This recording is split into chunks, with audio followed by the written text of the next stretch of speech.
একটা গল্প শুনে যান। দুইটা হালের গরু কিনলেন। হালের গরু কেনার পরে আপনি আপনার বাড়িতে নিয়ে গেলেন। দুইটা হালের গরু দিয়ে আপনি কি আপনার কিছু লাভ করার জন্য আপনি কিন্তু ওই হালের গরু দুটো কিনেছেন। এখন মনে করেন ওই হালের গরু আপনার কোনো কর্মই করে না।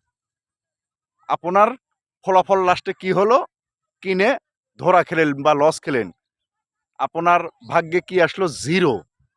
আর ওই জিরোটাকে আবার কিন্তু সরানোর জন্য আপনি কিন্তু আবার চেষ্টা করবেন। আসলে ভাই কি জানেন? আমরা সবসময় জিরো থেকে একটু উপরে ওঠার জন্য সবসময় চেষ্টা করি।